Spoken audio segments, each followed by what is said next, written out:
Reacting masses and volumes. Okay, so IB loves to ask this question like this. So calculate mass of carbon dioxide produced from complete combustion of 1 gram of methane.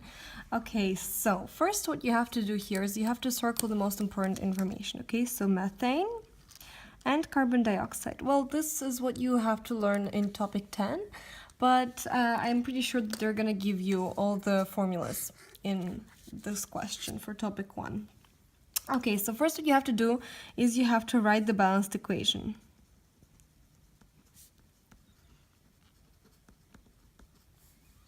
Okay, so you have to write the balanced equation, which is then CH4, our methane, plus O2 would give you CO2 plus H2O, combustion of organic compounds. So you have to balance it, you look at it, you balance it like so, you would put 2 here and 2 there. Okay, so you balance the equation. So now what you have to do is you have to find the reacting ratio by mole. Okay, so we have to remember what we're concentrating on here. We're concentrating on methane and CO2, carbon dioxide. Okay, so we are not losing focus here. This is what we have to find. So first we have to find the reacting ratio, right? So number 1, reacting ratio.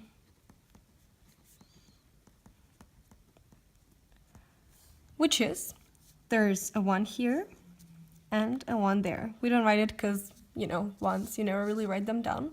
So it is 1:1 reacting ratio. Okay, this is what we had to know and we found it out. So now reacting ratio by mass, we have to find that out. So this is, you basically find the molar mass of each of these compounds.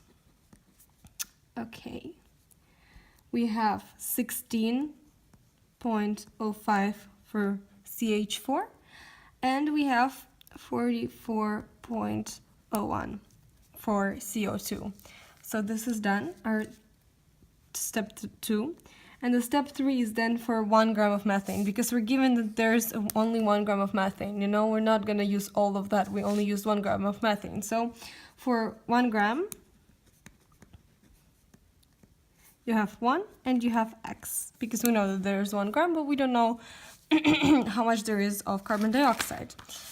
So what we do is then we now solve the ratio shown here using cross multiplication to determine the value of X. Okay, and what we get is we get grams of CH4 divided by grams of CO2, which is basically 16.05 divided by 44, that 0.1, which equals to 1 divided by X. Okay, so we do the cross multiplication, right, to solve for X, and we get X equals to 1 times 44.1 divided by 16.05. Simple math. I'm sorry that it's kind of no space right now. And so we get 2.74 grams of CO2. This is how you solve it. You have to first write down the reacting ratio, which is 1:1 in this case. If we would look at these two, it would be 2:2.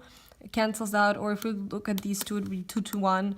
And then you look at the molar mass. You know, you calculate it by looking at your periodic table, and then you see how much it is for 1 gram. So you know that there is only 1 gram of this one, but in X this, and this is what you're trying to find. So you look at these two, and then you calculate correspondingly your mass of CO2. Hope this was helpful.